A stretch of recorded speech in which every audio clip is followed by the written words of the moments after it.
Halo semuanya, balik lagi bareng Noba di sini. Kali ini Noba akan melanjutkan part selanjutnya dari film Donghua yang berjudul Battle Through the Heaven. Noba mengingatkan sekali lagi ya bahwa konten ini full spoiler. Tanpa lama-lama lagi, yuk langsung aja kita masuk ke isi ceritanya.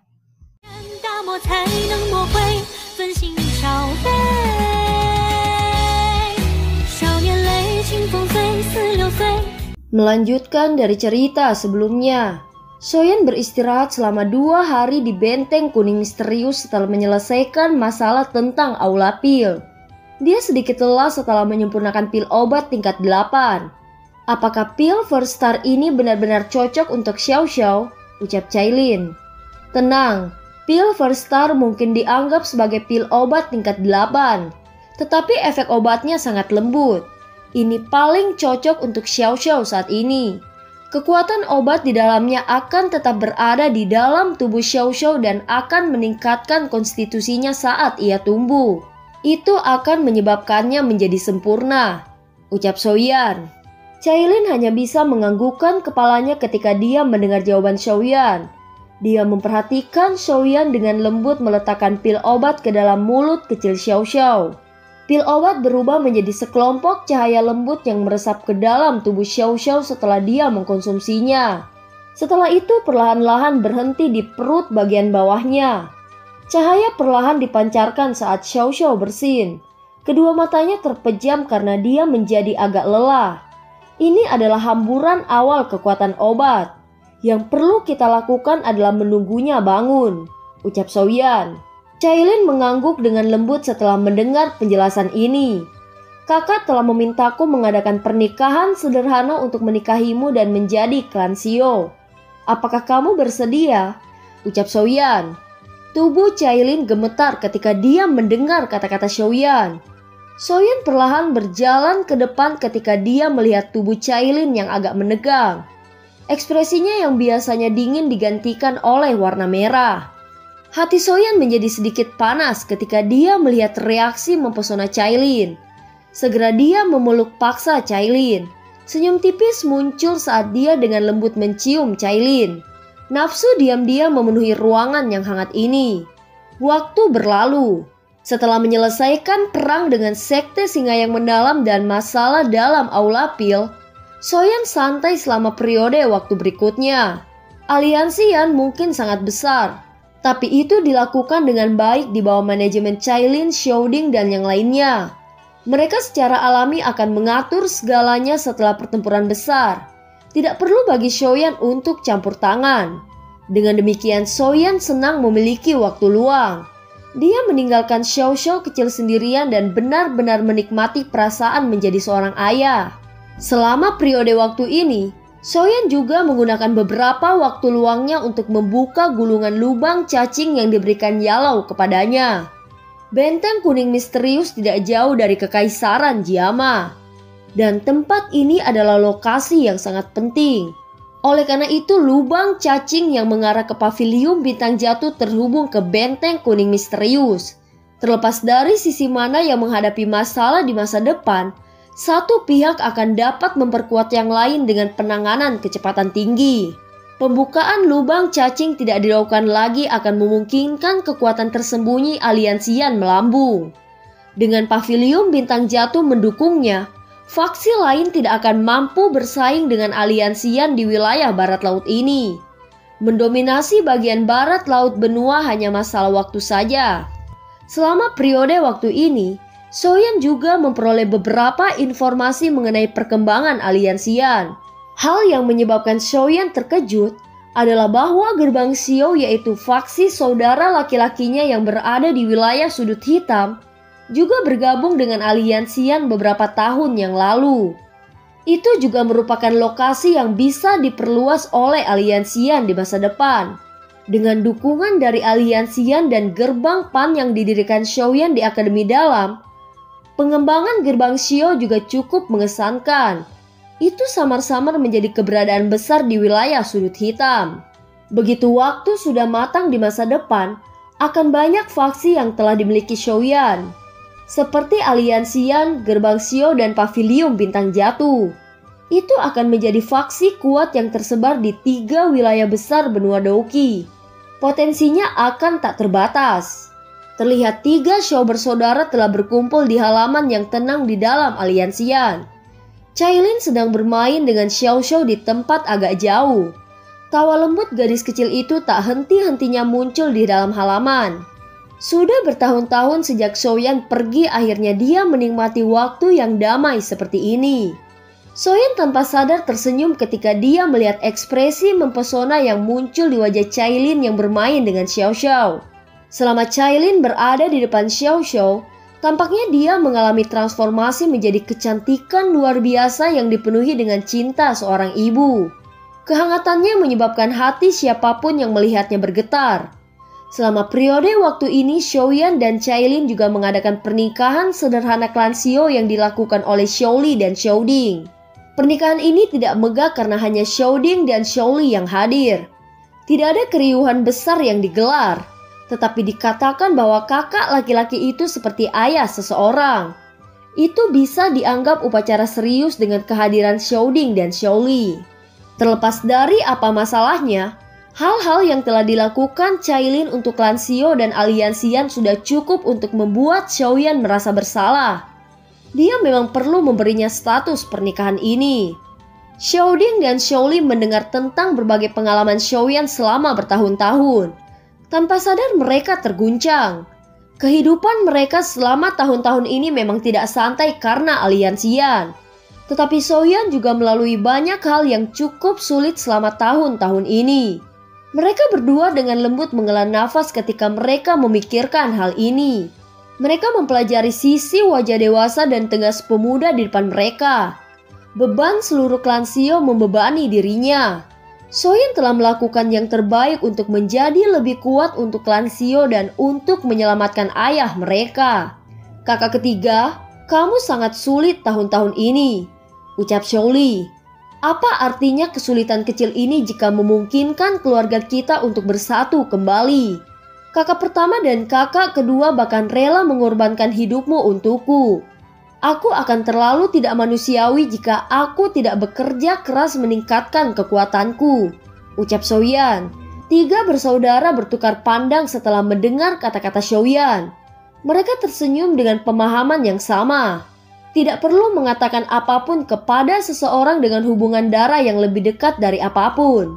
Cailin agak jauh mengungkapkan senyum tipis di wajahnya ketika dia melihat 3 saudara yang tersenyum. Perasaan memiliki keluarga ini menyebabkan hatinya merasa sangat nyaman. Upaya yang telah dia lakukan dalam tahun-tahun ini sangat bermanfaat. Kejutan muncul di wajah Xiaoding dan Xiaoli ketika mereka mendengar Xiaoyan menggambarkan hal-hal yang berkaitan dengan klan Xiao secara detail. Mereka tidak mengira klan Xiao mereka yang hanya memiliki reputasi kecil di kota Wutan sebenarnya berasal dari 8 klan kuno. Tidak terduga bahwa klan Xiao kami memiliki sejarah seperti itu, ucap Xiaoding dan Xiaoli. Namun, kekuatan garis keturunan klan Xiao kami telah habis. Jumlah terakhir telah diberikan kepadaku oleh leluhur Xiao Shuan. Alasan bahwa klan Xiao telah menarik penyelidikan faksi besar seperti Hall of Soul justru karena keluarga Xiao ini dulunya adalah klan Xiao, ucap Xiaoyan. Kamu mengatakan bahwa kekuatan garis keturunan klan Xiao telah habis. Mengapa Hall of Soul menyerang kita? Berdasarkan informasi yang saya peroleh, tampaknya Hall of Soul berencana untuk menangkap semua orang dengan darah klan Xiao kami, ucap Xiaoding. Jari Xiaoyan dengan lembut mengetuk sandaran tangan kursi. Ada keraguan di dalam hatinya. Apa yang direncanakan orang-orang dari aula jiwa itu? Tubuh anggota klan Xiao saat ini tidak lagi memiliki sedikit pun kekuatan garis keturunan. Apa gunanya menangkap mereka? Mungkinkah mereka berencana menggunakan orang-orang ini sebagai sandera untuk membuatnya menyerahkan giok Dewa Kuno Touse? Namun hanya ayahnya sebagai sandera sudah cukup. Menangkap yang lain bukankah tidak perlu? Xiaoyan menggelengkan kepalanya tetapi hatinya menjadi sedikit lebih berhati-hati.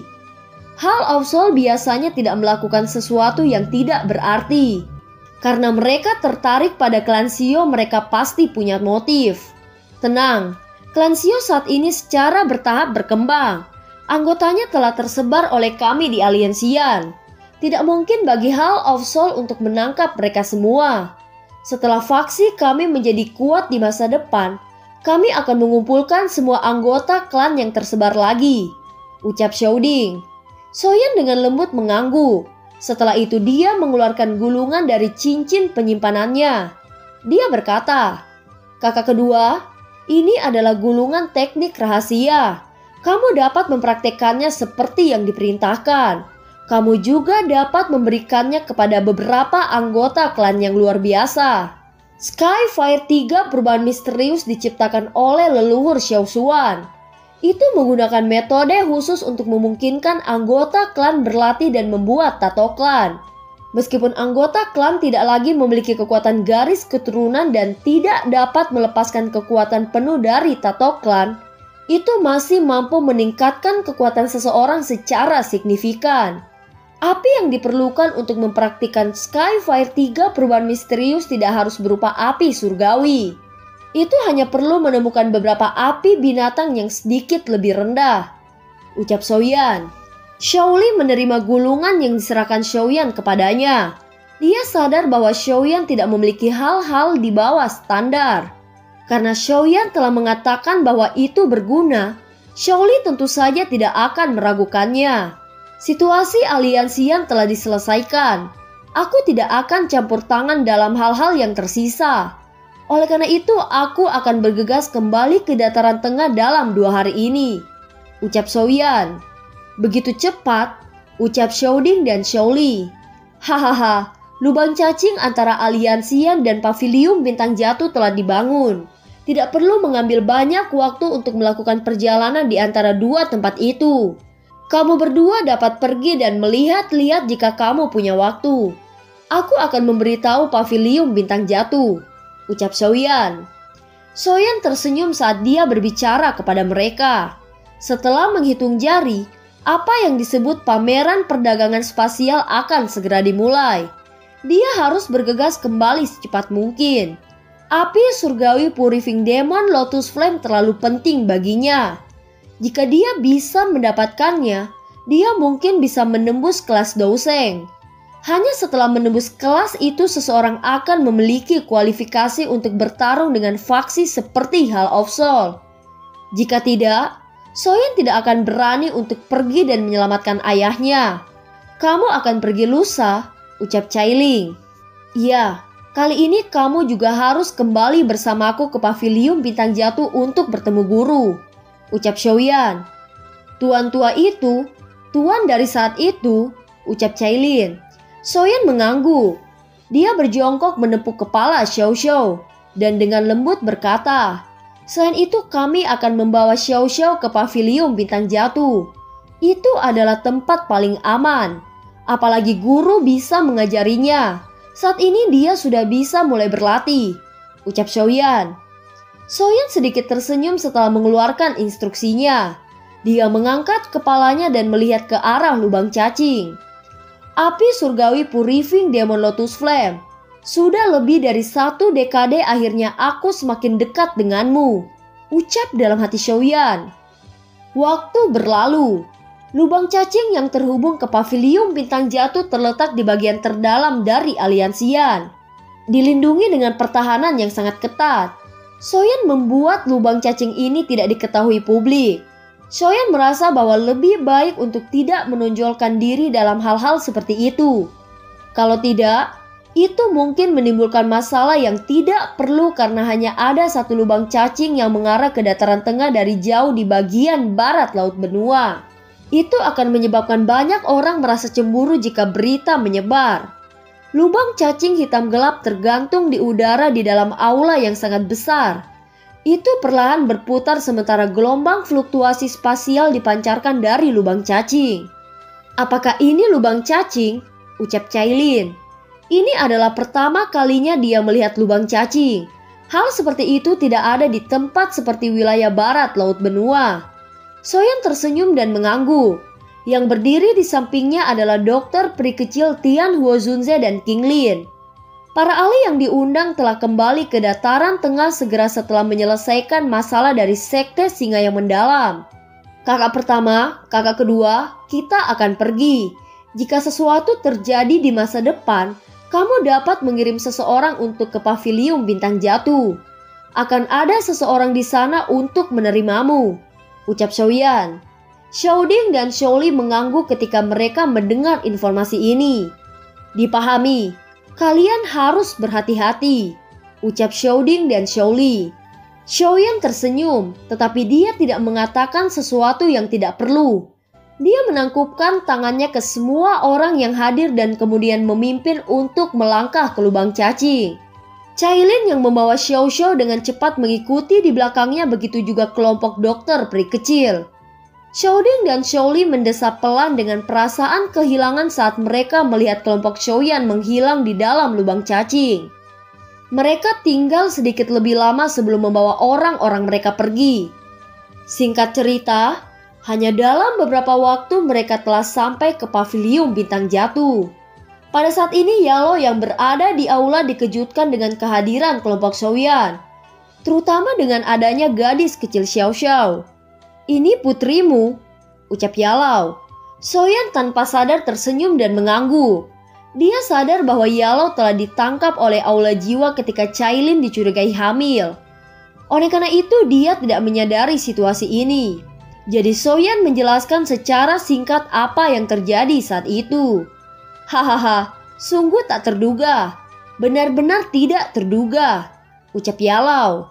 Yalo tanpa sadar masih menggelengkan kepalanya tanpa sadar setelah mendengar cerita Xiaoyan. Matanya melihat Cailin saat dia berkata dan menggoda. Saat itu istrimu ini benar-benar membencimu. Jika bukan karena saya yang lama, saya khawatir Anda akan dibunuh olehnya, ucap Yalo.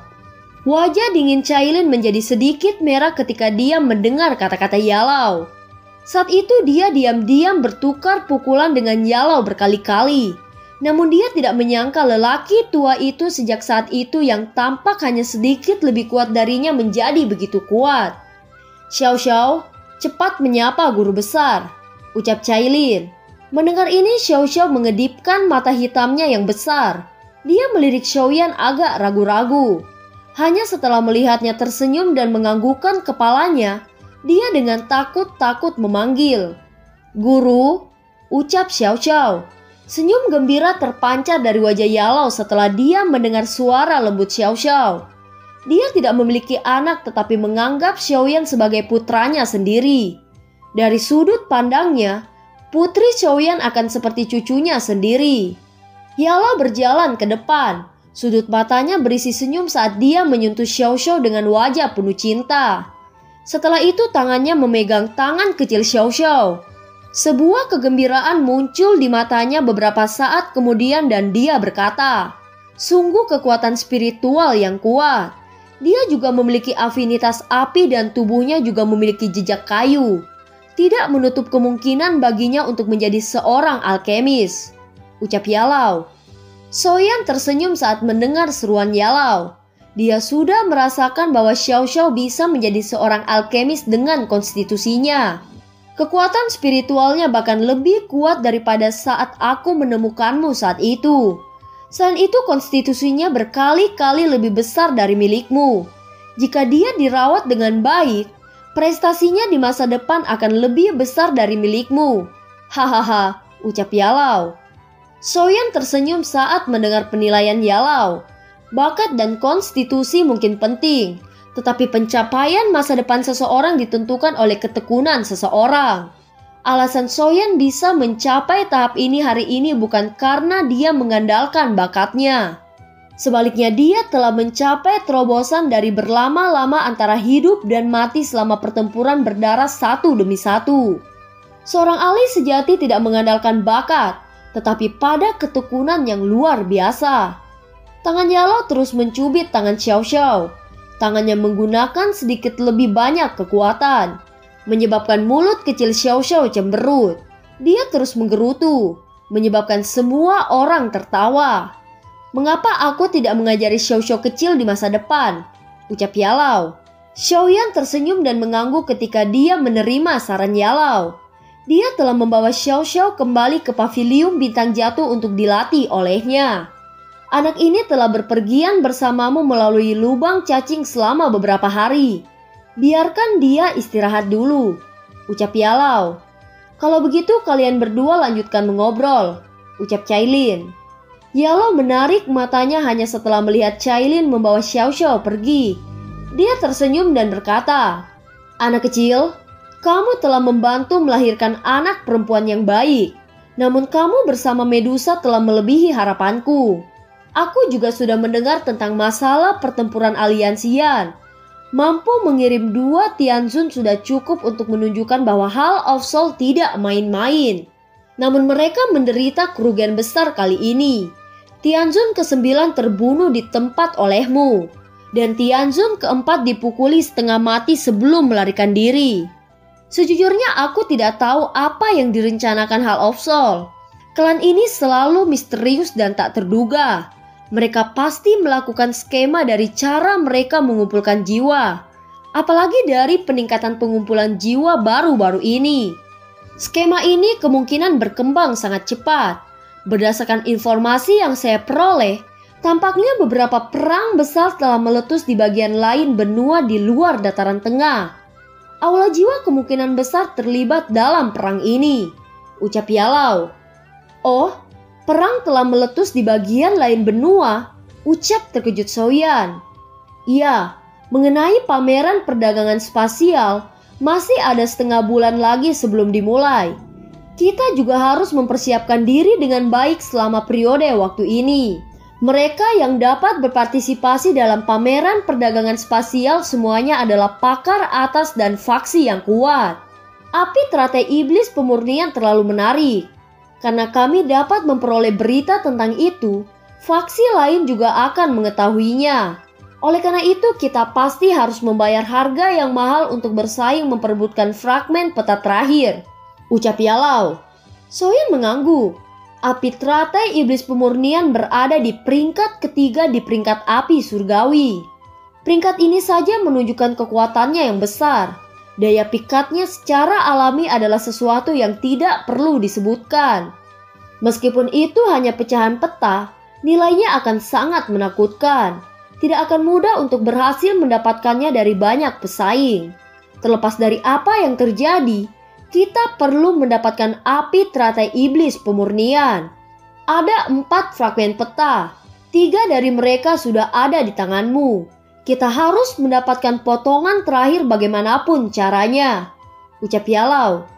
Singkat cerita, begitu Soyan kembali ke pavilium bintang jatuh, dia dan Yalao melakukan retret pada saat yang sama.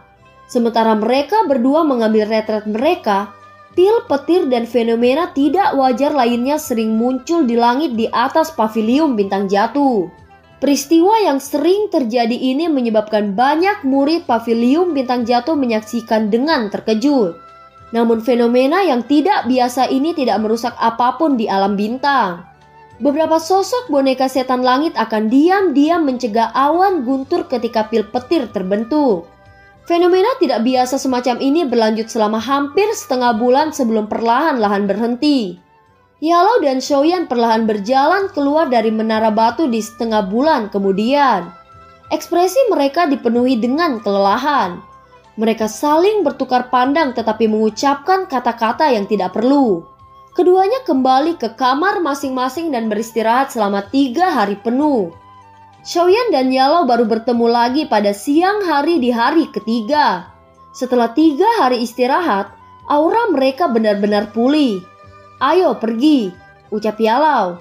Yalao tersenyum saat melihat Soyan. Setelah menghitung waktu, pameran perdagangan spasial akan segera dimulai. Pada saat ini hanya Cailin dan dokter peri kecil yang ikut bersamanya. Pavilium bintang jatuh adalah benteng mereka. Dan Yalao akan pergi kali ini. Oleh karena itu lebih baik sebagian banyak orang untuk tetap tinggal memperkuat pertahanan. Saya telah mengatur masalah pavilium bintang jatuh dengan tepat dan akan bergegas kembali jika terjadi kecelakaan, ucap Yalao. Yalao berdiri di puncak gunung yang menghadap ke alam bintang jatuh ini. Dia tersenyum dan tidak tinggal lebih lama lagi. Kakinya melangkah di udara kosong saat dia dengan cepat bergegas ke pintu keluar alam bintang. Soyeon menoleh ke Chailin dan dokter peri kecil setelah melihat Yalo pergi. Mereka bertiga dengan cepat mengikuti Yalo. Pameran perdagangan spasial adalah istilah yang tidak dikenal di dataran tengah. Hanya faksi dan ahli top di seluruh benua yang mengetahui informasi terkait dengan pameran perdagangan spasial. Ketika apa yang disebut pameran perdagangan spasial ini dimulai, tidak ada penyelenggaraan khusus. Tetapi semuanya pada akhirnya membutuhkan beberapa aturan untuk membuat orang tetap sejalan. Saat pameran perdagangan spasial secara bertahap berkembang, ketertiban dipertahankan oleh 3 sekte. Sekte Gerbang Garis Tanah, sekte luar angkasa misterius, dan sekte Gunung Harta Karun yang mencerminkan. Nama ketiga sekte ini tidak setenar 4 pavilium, namun dalam hal kekuatan, bahkan faksi seperti Burning Flame Valley dan sekte Langit yang Mendalam tidak akan meremehkan mereka. Ada banyak kekuatan tersembunyi di dalam dataran tengah. Yang disebut Menara 1 Aula 1, 2 sekte, 3 lembah, 4 pavilium tidak bisa menjadi faksi terkuat di dataran tengah. Beberapa faksi mempertahankan profil yang sangat rendah, tetapi mereka juga memiliki fondasi dan kekuatan yang sangat kuat. Selain itu, kekuatan faksi-faksi ini tidak kalah dengan faksi terkenal. Namun faksi-faksi ini tidak mengekspos diri mereka ke mata orang-orang biasa. Ketiga faksi ini cukup dapat dipercaya di mata para ahli dari dataran tengah. Setelah berurusan dengan mereka berkali-kali, mereka dipilih sebagai penyelenggara oleh banyak ahli bermata tajam, sehingga tidak terjadi kecelakaan di acara tersebut. Pameran perdagangan spasial menjadi lebih besar dan lebih megah saat dikelola bersama oleh 3 faksi. Banyak ahli penyendiri akan tertarik dengan harta pamungkas yang diperdagangkan. Pameran ini dapat dianggap sebagai tempat perdagangan paling menguntungkan di seluruh benua Dauki. Bahkan keterampilan Do kelas Tian tidak terlalu langka di pameran perdagangan spasial ini. Tentu saja jika seseorang ingin mendapatkan keterampilan seperti itu, seseorang harus mengeluarkan sesuatu yang akan memuaskan pihak lain. Lokasi pameran perdagangan spasial diadakan di Gurun Tandus di bagian selatan dataran tengah. Ini adalah daerah yang miskin dan jarang ada faksi yang mencoba mengambil keuntungan darinya. Oleh karena itu, gurun ini adalah gurun tandus. Orang biasa tidak akan pernah bisa membayangkan bahwa tempat ini bahkan seekor binatang buas pun tidak ada. Namun karena itulah ini menjadi area perdagangan terbaik di dataran tengah. Suara angin yang deras tiba-tiba muncul di langit yang cerah di luar gurun. Ada 4 sosok buram melintas. Saat berikutnya mereka muncul di tepi gurun. Apakah tempatnya di sini? Ucap Soyeon. Dan film pun berakhir. Terima kasih udah dengerin Noba sampai akhir ya. Sampai jumpa.